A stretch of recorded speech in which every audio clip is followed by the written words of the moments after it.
بسم اللہ الرحمن الرحیم۔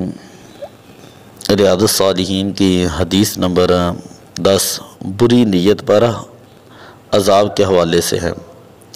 عن ابی بکر نفیع ابن حارث الثقفی رضی اللہ تعالی عنہ ان النبی صلی اللہ علیہ وسلم قال اذا التقى المسلمان بسیفہما فالقاتل والمقتول فی النار قلت یا رسول اللہ صلی اللہ علیہ وسلم هذا القاتل فما بال المقتول قال انه كان حریصا على قتل صاحبهم۔ حضرت ابو بکر نفیع ابن حارث ثقفی سے مروی ہے رضی اللہ تعالیٰ عنہ کہ نبی اکرم صلی اللہ علیہ وسلم کا فرمان علی شان ہے، جس وقت دو مومن اپنی تلواریں دے کر ایک دوسرے کے مقابلے میں آ جائیں تو قاتل اور مقتول دونوں جو دوزخ میں جائیں گے۔ میں نے عرض کیا یا رسول اللہ صلی اللہ علیہ وسلم، یہ قتل کرنے والا تو دوزخ میں جائے گا، مگر کیا جرم ہے کہ قتل ہونے والے کا؟ تو آپ صلی اللہ علیہ وسلم نے ارشاد فرمایا کیونکہ قتل ہونے والا بھی حریص تھا اپنے ساتھی کو قتل کرنے کا، متفق علیہ۔ راوی کا تعارف کیا ہے جنہوں نے حدیث بیان کی؟ ابو بکر، آپ کا نام نفیع، نیچے یہاں پر تھوڑا سا غلط ہو گیا، ابن حارث ابن کلدہ ہے، ثقفی ہیں۔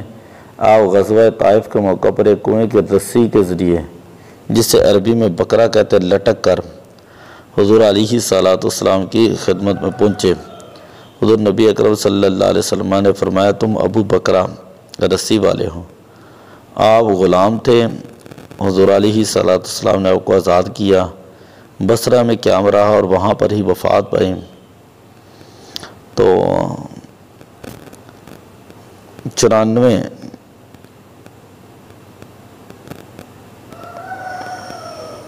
میں آپ کی وفات ہے۔ اس حدیث سے معلوم ہوا کہ آپ صلی اللہ علیہ وسلم نے مقتول کے زخمی ہونے کی وجہ یہ بیان فرمائی کہ وہ بھی اپنے ساتھی کو قتل کرنے پر حریص تھا۔ تو معلوم ہوا کہ نیت کا فعل بہت ہی عمل دخل ہے، صرف اس کی بری نیت کی وجہ سے اس کو دوزخی فرمایا گیا۔ مفتی احمد یار خان نعیمی علیہ الرحمہ بیان فرماتے ہیں، جب دو مسلمان آپس میں ایک دوسرے کو ناحق قتل کرنے کے ارادے سے کسی بھی ہتھیار مثلا تلوار، خنجر، بندوق وغیرہ سے حملہ آور ہوں اور ان میں سے کوئی ایک دوسرے کو قتل کر دیں تو قاتل اور مقتول دونوں کی سزا جہنم ہے۔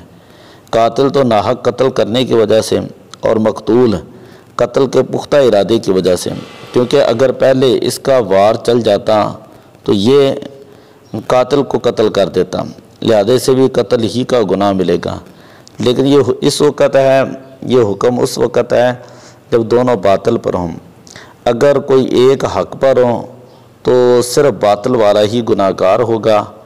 جیسے کوئی مسلمان اپنے مال، عزت یا جان بچانے کے لیے کسی چور ڈاکو سے مزاحمت و مقابلہ کرتے قتل ہو جائے تو چور ڈاکو ہی جہنمی ہوں گے، جبکہ یہ قتل ہونے والا شہید کا مرتبہ پائے گا۔ مرات المناجی جلد نمبر 5 صفحہ نمبر 532۔ تو یہاں پر بھی آپ دیکھ رہے ہیں کہ واضح حدیث پاک کے الفاظ موجود ہیں۔